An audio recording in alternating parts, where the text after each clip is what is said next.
Hey everybody, I'm back. Some of the craziness in my schedule has cleared away, so I have a little time this week, and I thought I'd throw together another little quick video of some tips and little tricks I've come across in the last couple weeks here that I thought maybe I'd like to share with everybody. So, the first thing, which is something that I would gather most people know about, but you might not be aware of this little trick you can do in InDesign. Um, and that is the star tool. If you go here on your toolbar under rectangle frame tool and you just hold it down, you can go drop down to polygon frame tool. Now this gives us several options, but one that I use rather, I wouldn't say frequently, but commonly, is the polygon tool because it has an option to, if I just click, create stars. So your average standard star is going to have 5 sides and about a 50% star inset. So right there you can see I've made a nice tidy little star shape, and it's the equivalent of vector art. It's all plotted out. And I can use this just as I would like a star clip art EPS. I can anchor it within type, such as, let's just show you how to do that quick. Type in this box, let's try Minnesota. Center that, make it nice and big. Okay, and then I'm going to just copy that. I'll cut it actually. And I'm going to go back here and I'm going to place it right where that A is. Boom. Now I've got this star embedded right within my text. I can still alter it, change the color of it, adjust the size of it. And then, if I'm doing it within a larger bit of copy, things can reflow and it won't matter. My star shape, oops, I did scale it, will remain consistent. It'll just reflow with the text. And I've used this in listings. Maybe I need a little wing-ding telephone. I'll just cut it out like that, and then I'm not embedding a weird typeface either. I'm just using the shape. So another way to use the star shape that I've recently used is, I'll just click here.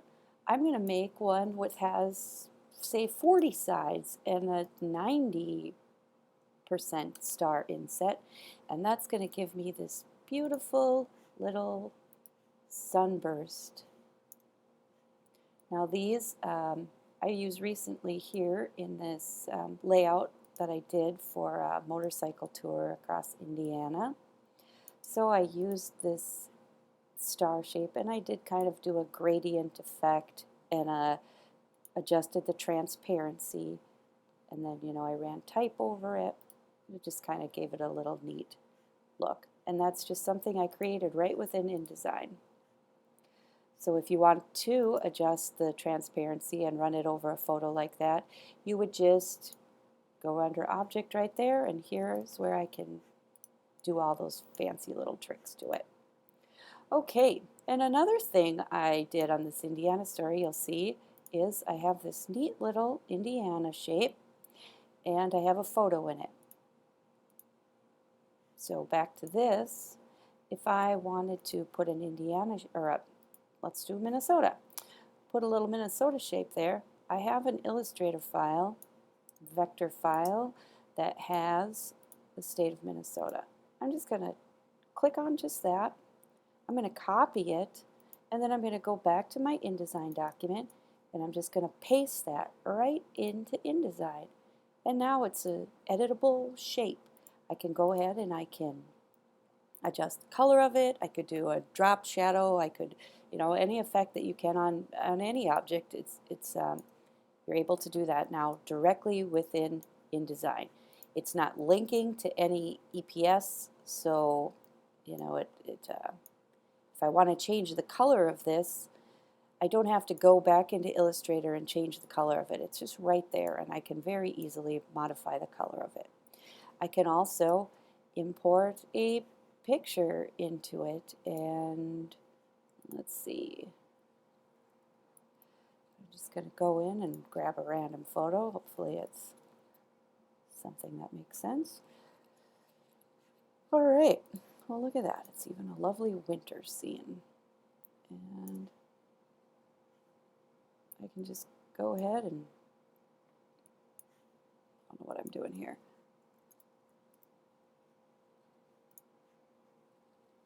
Ugh. Sorry about that.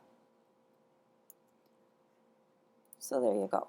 Now I've used that beautiful stape shape as a picture frame. And that's something that's pretty easy to do. Another thing that I really like that Illustrator has the capability of doing. So I created these little badges in Illustrator that I used with a story layout. And what I did is I actually linked, I made this called Grand Rapids, Minnesota. It's an Illustrator file, and that's what I placed in InDesign. But I also would have the option, if need be, I could just copy that shape and paste that directly, boop, right into InDesign. And there, it's given me the outlined shapes. So that's just another little option. So kind of fun. You can do more complex things. Something that I do frequently when I'm working on one-sheets or media kits, I'm going to need this logo. I'm going to need it maybe in several different colors. I'm just going to copy that logo. I'm going to go back to my InDesign document. I'm going to paste that, and now if I need my logo in white, boom, it's there in white. If I need it in red, if I needed it, in any color, it's right there, and I don't have to keep going back or adjusting the color in this Illustrator file.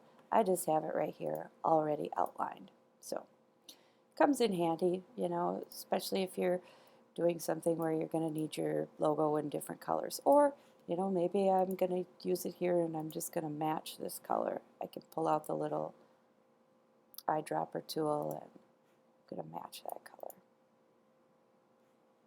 Always make sure that that color is a CMYK color though.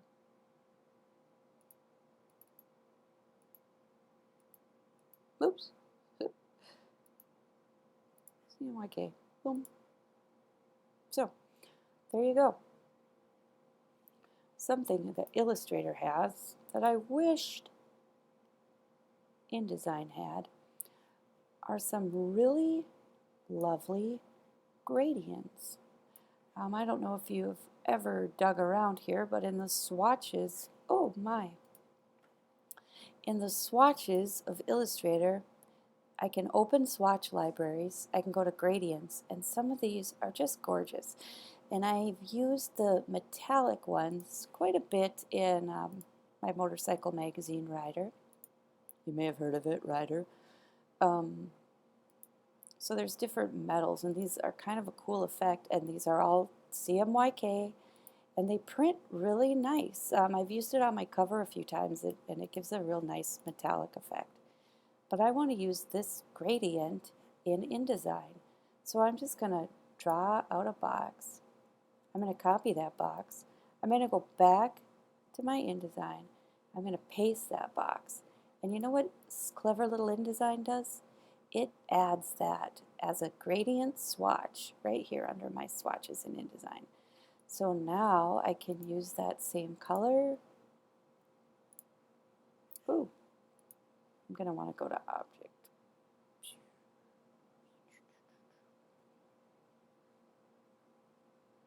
Oh, look at me trying to be all smart, and then I get that weird thing.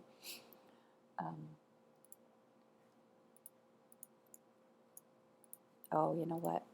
When I go here, I gotta go Object, Compound Path, Make. Okay. Now it should work. Yeah. So I just made it into one big shape instead of 5 separate shapes grouped together. So, you know, if I wanted to use it there, but I can use these beautiful gradient colors then anywhere I want. But the metallics are really fun, especially if you use them as like a thin little band of color. Looks like a little metallic stripe. So, kind of fun. Well, that's about all I got for today. Hope you maybe learned something, a new little trick or something. But if you ever have any Illustrator questions, and I can help you with, I'm by no means all-knowing, but I'm pretty familiar with Illustrator, and maybe I can help you if you get stuck or something. But those are just my tips for this week. Okay, thanks everybody. Bye.